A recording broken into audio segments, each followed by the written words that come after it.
السلام عليكم ورحمة الله وبركاته. عشان نحسم الجدال، أنا شايف الناس كتير عمالة تتكلم عن المادة الحمراء المادة الحمراء. يعني كده بقى لها شهر في التلاجة اهي، مش عايز أتكلم عليها عشان دي فنكوش كلام. ما ينفعش الواحد يتكلم عليها أصلا، لأن المادة دي غير فعالة بالمرة اللي الناس بتجيبها. يعني اللي قدامنا دي معمولة اهي، ريحتها نفاذة أكتر من أي مادة تانية.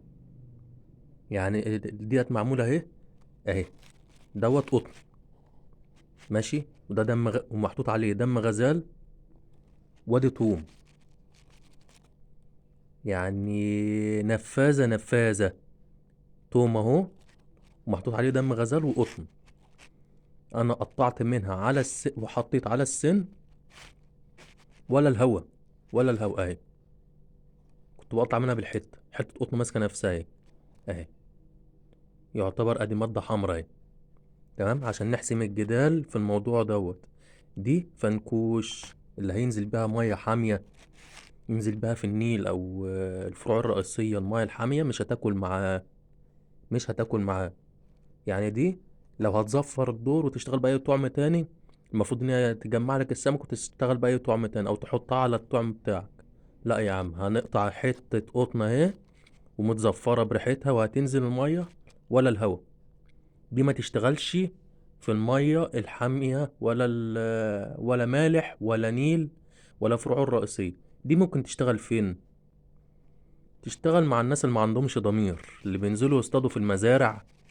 ماشي، انا ساكت بقالي شهر كده، شايف ناس عماله تتكلم عليها واللي ينزل يبيعها ايه الهري ده؟ احنا ده بقت مهزله.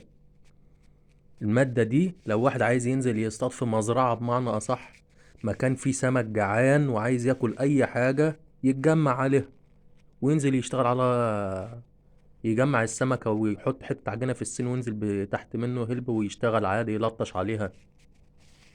اهم حاجه يجمع السمك ويلطش عليها. لا، انا المايه الواقفه دي ما بحبش انزل عليه عشان سمكتها. بنزل النيل على طول عشان سمكته رعاية بسم الله ما شاء الله. انما المادة دي على اللي عايز يشتغل بيها وينجحها، ينزل مزارع، ينزل صرف أراضي زراعية، تكون مية راكدة خالص، مية مش ماشية، مية واقفة ما بتتغيرش. دي السمكة فيها بتبقى جعانة وبتاكل أي حاجة، سمكة هبلة تاكل أي حاجة، بتخش على أي حاجة تاكلها. لو رميت لها إيه هتاكله. والمادة دي تجمعها. لا، اللي هي المعمولة دي.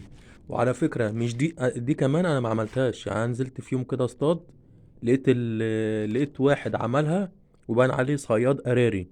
يعني اللي عمل التركيبة دي باين عليه صياد بيفهم. يعني مكوناتها انا شفتها فهمت على طول المكونات بتاعتها. ولو كان لقاها اشتغلت ما كانش رماها، كان خدها معاه وروحها. هو لما عملها ولقاها ما اشتغلتش سابها ومشي مكان المنصيد بتاعه. فالمادة يا جماعة اللي نازلة في المحلات ديت والكلام ده كله هري. دي تشتغل في المياه الراكدة بس، أو لو عودت السمك عليها تشتغل معاك على الريحة كمان، وتشتغل عليها بعد كده. لو حطيت على المكرونة ولا العجين ولا أي حاجة، حطيت عليها المادة دي وزفرتها بزيت توم، هتشتغل معاك. إنما اللي بيحصل ده كله هري ملوش لازمة. فالمادة دي فنكوش. والسلام عليكم ورحمة الله وبركاته.